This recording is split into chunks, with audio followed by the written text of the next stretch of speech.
There we go. Sweet. All right. Just stand. I just want to check where, because we don't want to block the PowerPoint. What's going on? That looks good. Yeah. So if we stand in front of it, like. Yep. There's one over there. Yeah, that's good. Oh yeah, no, I meant for the camera. Hey, You guys know how to lecture? we don't. I've never actually done anything. I've been lectured a bunch. Does that count? What up, Dan? It's all right. Okay, everyone, welcome to CTF 101 with Dr. Clinton Carpini and Dr. Peter Hannay. It is WACTF 2020. Good, that's all confirmed. All right, is this the first CTF event for anyone here? Yay! Yours. I was kind of terrified no one was going to put their hands up, and then I was just going to be like, oh. Who saw this exact presentation last year? Yay! Okay, great. Feel free to leave. Yeah, or don't. All right, so I'd like to introduce my colleague, Dr. Clinton Carpini. Dr. Clinton Carpini has a PhD in computer science and is a managing security consultant at NCC Group. So he hacks computers for a living. You can hit him up via email, clinton.carpini@nccgroup.com, Swiley777 on Twitter, or github.com/Swiley7 if you want to add some pull requests and make fun of his code. Great. I would also like to introduce my colleague, my esteemed colleague, Dr. Peter Hannay. Dr. Peter Hannay has a PhD in computer science. He is currently a managing security consultant at NCC Group, aka professional pen tester. You can contact him at peter.hannay@nccgroup.com. He is at Chronic D on Twitter, on the socials, and he hangs out at github.com/chronicd for some also very bad code samples if you just want to generally make fun of that. Solid. There's going to be some heavy sarcasm during this talk. I hope that works. We hope it doesn't offend anyone. Yeah. Or maybe it does, whatever. Not my problem. So, Clint, what's a CTF? All right, so a CTF is a competition that basically pits you, the attacker, against poorly built computer systems or applications, right? So it's kind of like, imagine, well, this is pre-bug bounty, but imagine you want to hack things and do crime, but without getting arrested. And you stumble upon a bank system and you're like, hey, I want to check this out. A CTF lets you do that in a controlled environment. Solid. So there are multiple types of CTFs. Jeopardy style is what you're doing today. It's the most common. So there's various categories and different challenges with various points levels. It is honestly the most common style of CTF, probably because it is the easiest to run. Yep. Other styles, which are attack defense is basically the only other popular style. And social engineering. Yeah, social engineering stuff. In attack defense, you have a set of systems that you need to defend while maintaining availability of certain services, and you've got to compromise the other team's services and bring those down, or steal data and so on. Or vice versa. I've never seen an attack defense CTF go well. They are very difficult to run, as you might imagine. So Jeopardy style is pretty common. It's a much more controlled environment, and it's really about, well, we take what we see every day when we're testing computer systems, and we write challenges, and, sometimes stuff that we don't see every day. Check out my MISC challenge. No one solved that last year, so I wrote a different one this year. Please solve my challenge. Make me feel good about myself. And yeah, so solving the challenge, it nets you typically a flag. So it usually is a string of some description. In WACTF, it'll be a string prefixed with WACTF, and then like enclosed in curly braces will be some value. So an example would be like WACTF, and in the braces, this is a flag. A string saying this is a flag, something like that. You take that flag, you throw it in the scoreboard, and you get sweet internet points. Points. What can I trade these points for? Money. Actual money. Really? No. Okay. No, they're just points. Right. But if you get enough points, you can get a cool prize. Hey, you might get a prize. Yeah. All right, so Jeopardy style CTFs. Have anyone here actually seen the show Jeopardy? I realize that the crowd is getting probably increasingly unlikely to see viewers. He died the other day, I think. I know. Yeah. It's awful. Yeah, he was awesome. Who is Alex Trebek? Anyway. Wow, that's pretty mean. No, it's a Jeopardy. It's like, Oh, right, like you did. Oh, I see. You got it. Wow, that's rough, dude. Right. Participants have access to an array of challenges in various categories. You select the challenges at your own discretion. Sometimes, like CTFs will time lock particular challenges off, like they'll only make them available after a certain period of time. We're not doing that. We're not doing that because it's dumb.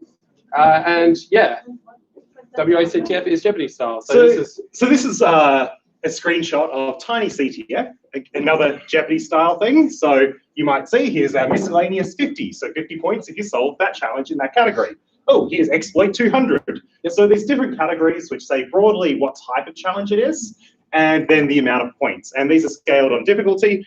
So lower points are intended to be lower difficulty. Mm-hmm. Intended is the key word there. We don't always get it right, but we try pretty hard. We try. Yeah, we do. And then attack defense style. So typically you'll have teams in different rooms or maybe across different parts of the world even.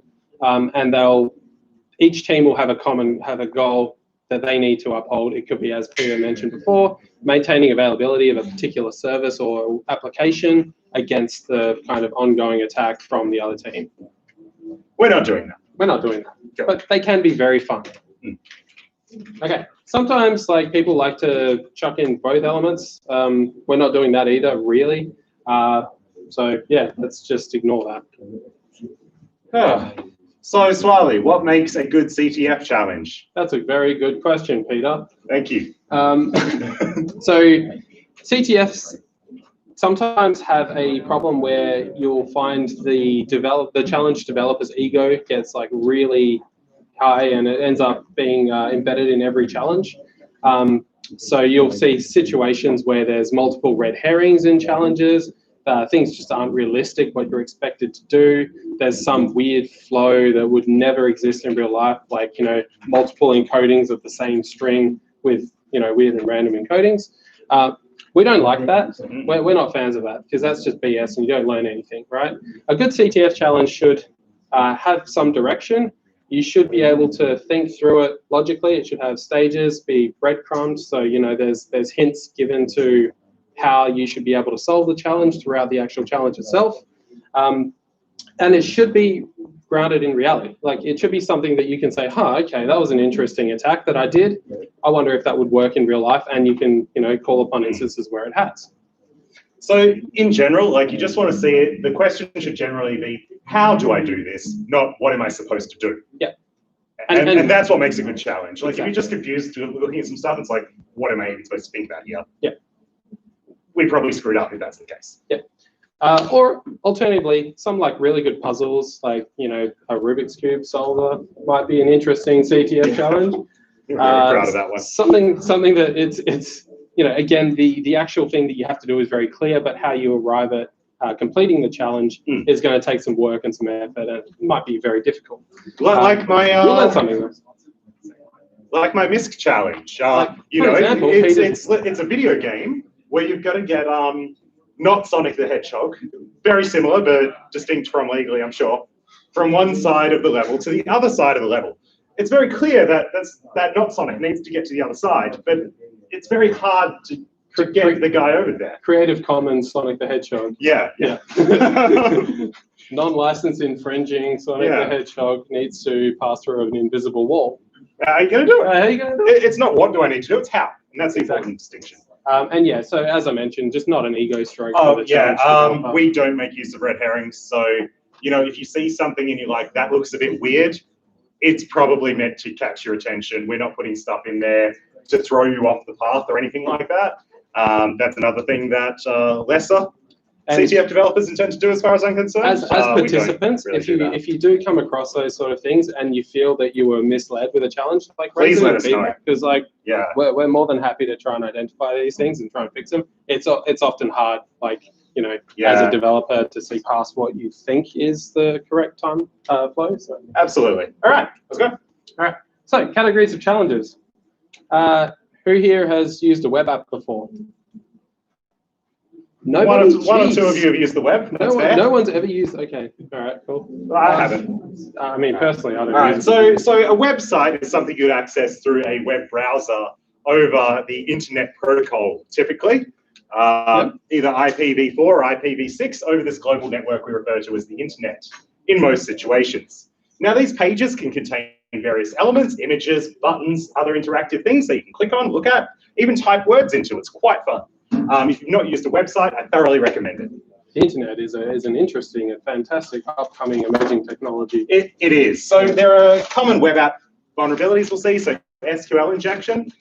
So injecting various fun commands into database strings to get a web server to do something else. So it's, similar to if I was writing a shopping list for my good friend Clinton, and, I'm writing the thing and I say, I want bread, Celine Dion CDs, and He needs nappies. nappies, and to buy me a beer. So he sees the instruction, it's like, and buy Peter a beer. All right, you have to do that. That's it. Yep. Yeah. All right. XSS, remote code execution, all sorts of cool bugs that exist in web technology. We've got crypto, which I believe Clinton's done a crypto before. I've done a crypto. So cryptography is typically attacking poor implementations of encryption systems. It could be something as simple as like the multi-millennial Caesar cipher, where it's just a string that's been rotated with a static key. So it's like A equals C, B equals D, etc. And then you've just got to decode that. Or it could be something more advanced. Typically things like hash like the extension attacks, padding oracles, or known plain text attacks, those sort of things you'll see in a crypto challenge. Again, it should be fairly obvious through a little bit of tampering with whatever the system is or with the input that you've given as to what you should be looking to Google. Exactly, and we'll talk a bit more about Google the importance in a moment. Of your search engine of choice. Yes. Google. Yes. I use InfoSeek. Peter, you seem to know a lot about forensics. Oh, yeah, that's sad. All right. Okay. No, it's not. Thanks. All right. So forensics is all about recovering potential evidence from a data set. So in CTFs, that could be looking at a disk image, so a one-to-one copy of the storage of a particular device. It could be looking at a packet capture, so a series of bits and bytes sent over a network, or it could be digging through log files. So all sorts of different things we provide.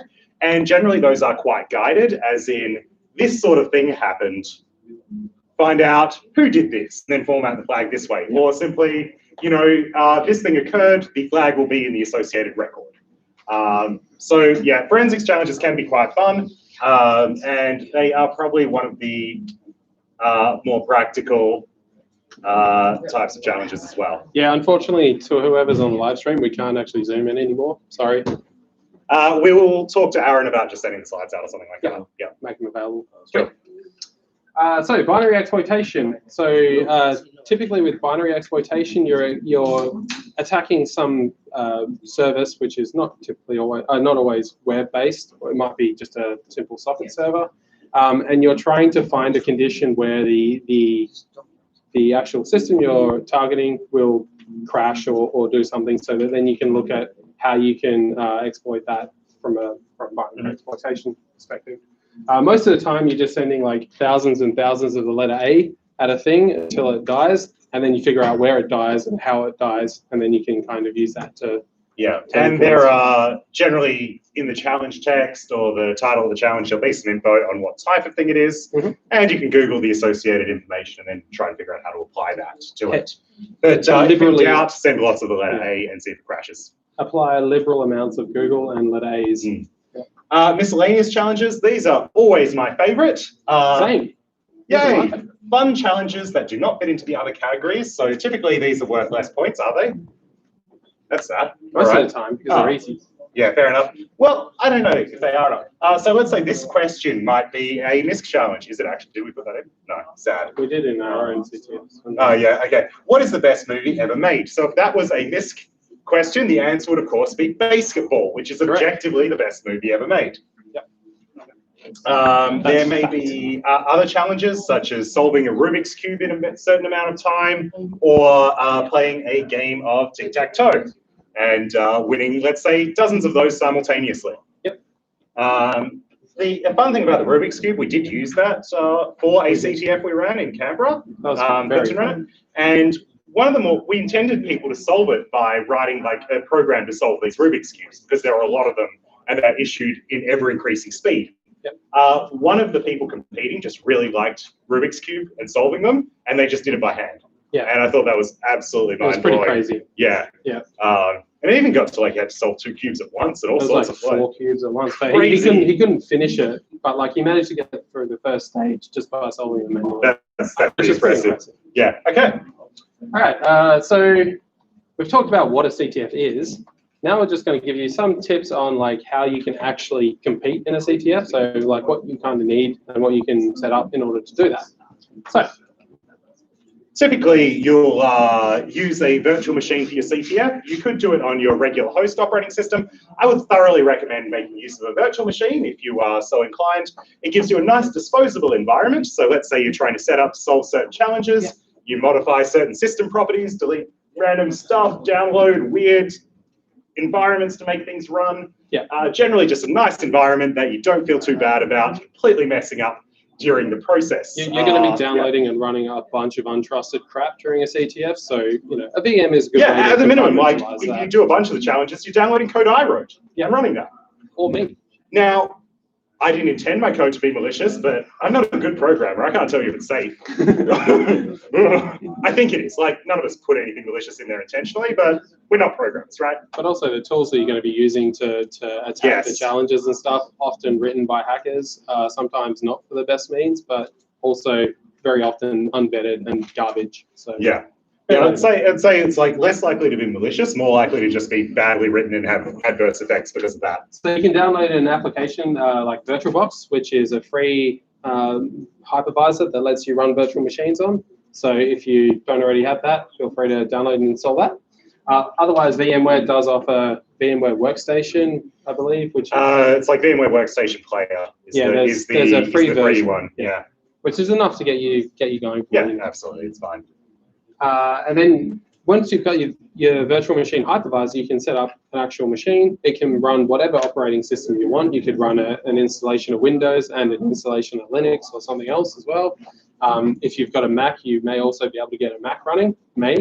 It's worked for me once. It works sometimes. Generally what you're going to do is you're going to go to the internet, download a copy of Kali Linux or your hypervisor of choice, fire it up, and it'll have most of the tools you need already in there. And I say most. Some CTFs, they specifically say everything you need to solve the challenges is within Kali. We don't. We've not tested for that. So be ready to download stuff that isn't built into Kali. And use that if needed. The benefits are pretty straightforward, as we mentioned. So sometimes as well, you might need a different version of an operating system just to run particular tools. They're not always cross-platform. So if you're a Mac user, you might need a copy of Windows to run some, dumb Windows attacking tools. Yes, unfortunately. It happens. Likewise, if you're a Windows user, you probably need a copy of Linux. You can also take snapshots. So you can keep states of VMs at particular times. That way, if you do hose your environment beyond recover, you can restore from a previously good state, which makes it easy and quick to back up. Sweet. And you don't pollute your personal computer's environment with a bunch of garbage. Exactly. So you keep your stuff working and don't wreck it. So there are some downsides, particularly if you're running a computer that wasn't made in the last maybe 5 to 10 years. VMs can be a bit resource intensive if your computer's bad. So it may be an issue of performance where you just basically can't do it. I'm just going to do this thing. Guys, volume down. All right. Sweet. And some applications will just run utter crap regardless of what. Some things just don't work well inside virtual machines. Cool. Your OS of choice, look, it's really whatever you feel comfortable with using. Some very few utilities now will only work on one operating system, particularly the stuff you'll need. But I'd say use with what you're comfortable with, plus Kali. It's generally good advice, right? That's probably what you want. Cool. All right, let's get going. Okay, you'll want a decent text editor or integrated development environment. This is basically a must-have in terms of keeping notes of what you're doing, recording your scripts and stuff that you're writing or you're editing in order to complete challenges, opening and editing source code in the same way that actually enables you to do it quickly and efficiently. So most good text editors these days will have some form of syntax highlighting for common languages. So common programming languages will be presented in a way that emphasizes keywords, statements, functions, all that kind of stuff. And I mean, look, I wouldn't use it unless it had dark mode. Your preference is your preference, but once you go dark mode, it's really difficult to look at a white screen again. That's true. And some modern IDEs are very, very bad just because of how large and slow and bloated they are. Thinking about VS Code here, which is fundamentally not a bad IDE, but the base install of it's multiple gigs. That seems dumb. It's actually not that bad. It is, because I said it is. Okay, so you could use Sublime, which is the correct IDE. Yep. Or you could use Atom, which is the incorrect IDE. There's Visual Studio, which sucks. There's VS Code. If you're on Windows, probably Notepad++. So I think Sublime, man. Yeah, whatever. And then there's also look, you can go with the command line text editors if you want to go. Is anyone here a Vim user? Yep. Emacs? No, there's no. Oh, really? Nice. Oh, nice. Cool. Sweet. Didn't you have your hand up for Vim as well? Does that cause an internal conflict that's very hard to resolve? Oh no. Oh wow. All right. I'm sorry. Yeah. So VS Code, Sublime Text. If you're really desperate, please don't. But Notepad++ is also available on some things for some reason. People like to use it. I don't know why, but it sucks. But anyway, go for it. It integrates really well with a bunch of compilers for old video game consoles. Yeah, I know. So just get yourself one, have a play around. We're all good. Here's a pic of. No wait, we deleted that. Didn't we? Yeah, just get moving. Let's just move past it. There's lots of different programming languages. You can run them on different operating systems. Do you just want to go forward? There's the slide I want to talk about more. Oh yeah, which language is best? So the question of which language should I be programming in? Which language should I learn? If you're not familiar, if you don't know many programming languages or any, the correct answer is Not C#. That's another good point. Yeah. Yeah.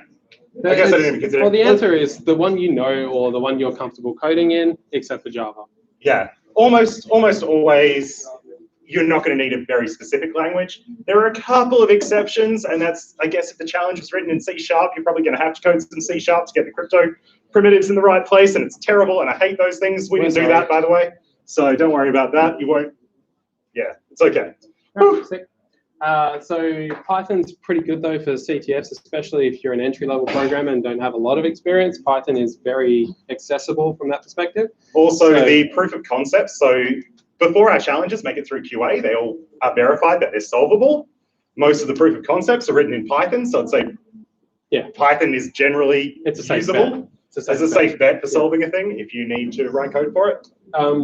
So if you are on Windows, though, you probably do need to install Python, which you can get from python.org. Make sure you download it from the right website. I'm not responsible if you don't. Clinton owns some of the variants of Python.top-level domain.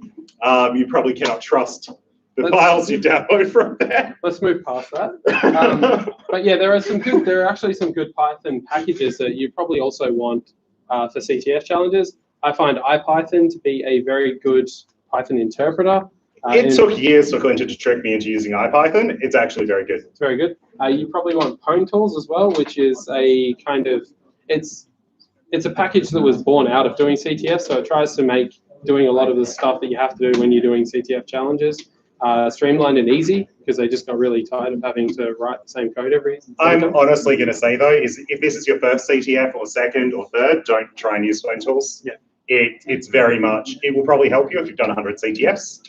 If you haven't, you're going to get caught up in what the hell are all these tools and how am I supposed to use them. Yep. You'd be better as a beginner just doing your own stuff rather than looking at own tools. So yeah, some tips and tricks. Let's go. Oh, is this where you talk about Google? Yes. Yeah. So this Google. Really, the only tip and trick we have is use Google.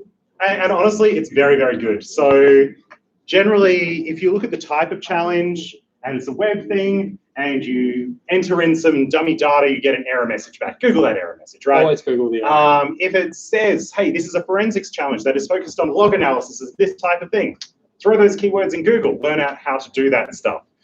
Also, one that I'd recommend and has worked very well for many a CTF competitor in the past is to realize most of these challenges are built out of things we have seen as pen testers. Most CTF challenges are developed by pen testers who are modeling them off things they've seen in the real world. Therefore, if you go on Google and look for the write-ups of previous CTFs for challenges with similar descriptions, you're probably going to find an explanation of how to solve it that's very similar. Not the same, because we didn't model it after it, but humans in general are very predictable, especially when they've been exposed to the same inputs. So sometimes it's purely by accident. It's not plagiarism. It's just like, yeah, vaguely remember seeing this somewhere else. And now I imagined it was my idea. Yeah, exactly. No, it's my idea. Most of the developers of the challenges have competed in dozens plus of CTFs. Plus, we've been pen testing for a number of years. We've had a lot of the same input, right? We've learned a lot of the same things. So if you look at a CTF that someone ran 2 years ago, there's probably some overlap in very similar types of challenges. So don't disregard Google results just because they're the write-ups from a previous CTF. They could be very relevant, include good tool sets to use, all sorts of great stuff. So shells and command lines, if you're doing this sort of CTF, you're probably going to want to learn how to use the terminal. And I mean, that's basically like, it's going to be a lot of, especially with the forensics challenges and stuff, it's going to be a lot of time spent in an interpreter. So which brings us to a great point. There is a wonderful tool called Strings. Now, what Strings does is it takes a binary file and retrieves anything that looks like text and just outputs the bits that look like text to your screen. Now, in the majority of CTFs, you can download all of the files from the forensics category, run strings over them, and use a tool called grep to search for, let's say, the flag format. So in our case, it would be WACTF. In this one, it was, let's strings lol.bin, which was something downloaded, and we'll pipe it to grep, and grep search for the word flag. And there we go, we get the flag. Now, we've certainly tried to make sure this is not going to solve our challenges, but I'm pretty sure there's at least one challenge that you probably solve. Like we always overlook some. I can say categorically there were challenges in previous WACTFs that were unintentionally solvable through this one cool trick. Oh yeah, So if you've competed before and you didn't get those challenges, strings. So I'd say if there's a file drop challenge, try the string and grep method. Yeah, 100%. I would be very surprised if it doesn't work on at least one of ours, despite our best trying otherwise. I want it to work. I love it. I think it's great. I worked very hard to make my challenges not work with strings and grep, but I'm still not 100% on it. So some of the common operations you're going to want to do with data, like things like encoding and decoding, can be achieved pretty easily with CyberChef. CyberChef is basically a local website that you can download and run in a browser, which implements a number of different encoding, decoding options, and lets you manipulate input data and produce output data. So very handy as a quick way to, say, encrypt things or decrypt things. Encode, decode. So, between different standards. Yep. CyberChef is developed by GCHQ. Don't let that stop you from using it. The most paranoid people I know still love and use this tool. And trust me, we've all looked at it. It doesn't send any data anywhere. It runs completely locally. Yes. So download that. Use it. Incredibly good. It's going to help you out. IPython, as I said. We talked about that. So HTTP interception. Install Burp Suite if you've not got it. It's very, very good. Look at the instructions on how to set it up. It sits between your web browser and the network. Yep. So you send a web request, it shows up. In the panel here, you can see the text going out, and you can manipulate that request. This is incredibly useful, and a lot of web challenges will be built with the assumption that you're going to use something like Burp Suite. What's the other one that people use? Zap. Zap is the other one that you can use that's very, very similar. It's an open source one, I believe. Burp has a community edition, so you don't have to feel obliged to pay for it. Or pirate it. The community edition should be sufficient for you to get. I said you don't have to pirate it. Yeah. I mean, you absolutely shouldn't. Honestly, for the purpose of the challenge, a full pirated version is not going to help you more than the community edition. It really won't. The stuff in the pro version is pretty much only useful to people trying to do pen tests against real stuff, and it's just like I a would bunch say of they're useful. it's a bunch of helper features that probably save us a few hours here and there, but for challenges, we wouldn't use any of those features. They're just not appropriate. So yeah, get a copy of Burp Suite or Zap or some other intercepting proxy, set it up, and that'll probably help you with a lot of the web-based challenges. 100%. Wireshark is an incredibly useful tool. Again, it's sort of what it does is it captures network traffic, all network traffic, and gives you a kind of view where you can go through each packet by packet and look at what was involved. This is a mandatory tool basically for any of the forensics challenges that require network analysis. You're not going to be able to do it without it. No. It's assumed that you've got this. Yeah, absolutely. The other thing it's really good for is if there's any network level attack stuff, it's wonderful for troubleshooting your attacks. Yes. Because what you think you're sending over the network and what you actually are differ. Might look very different. Yeah, and certainly have for me. Right. Cool. So there's a bunch of there's so many other CTFs that you can do or look into if you're interested in getting involved in cybersecurity. CTFs are a great way to intro you into the kind of topics and stuff that you might be faced with in the real world as a pen tester or in GRC roles or whatever. Absolutely. So we thoroughly recommend, after you're done here, probably don't sit down and start going through these right now. Yeah, definitely have a look. Pico CTF is, Pico CTF, I'd say if you're a beginner, like if this is your first CTF, you get nothing and you go home and you feel sad and you're like, obviously this isn't for me, don't feel that way. We've tried to make sure like the entry level challenges will be accessible, but what I'll say is if they are not, Pico CTF will be. Yes. And at the early levels in particular, it will walk you through, it'll explain the underlying principles, it'll give you reading lists. It is very, very good. So yeah, like I said, if you feel completely out of your depth here, even with the like very basic level stuff, go home, look at Pico CTF, come back next year, you'll solve some challenges. Yep.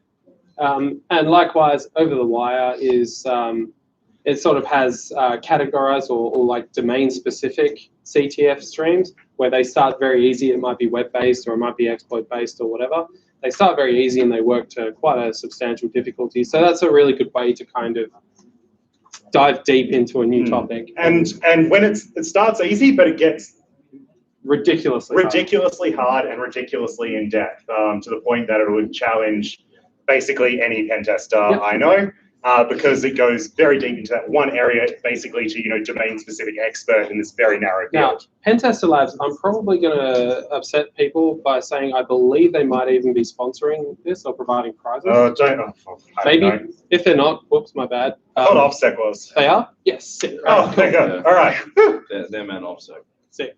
Yeah. Okay. All right. So yeah, Pen Tester Labs are fantastic. If you're interested in InfoSec from an offensive perspective, and you want to do some challenges, which again are geared towards teaching you something rather than just being a fun challenge to do, Pen Tester Labs is basically a must. So the really one good. I would recommend if you're starting to get into this stuff and you're interested in like landing a job in the industry would probably be this event and Hack the Box. Yep, and Pen Tester Labs. Oh yeah, 100%. Coding challenge.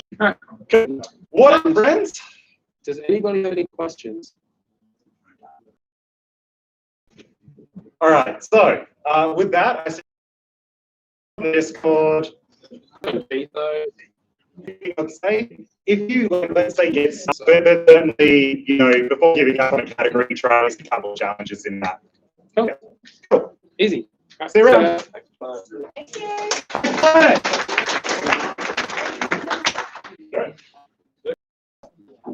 Thank you for doing this. Thank you. You're welcome.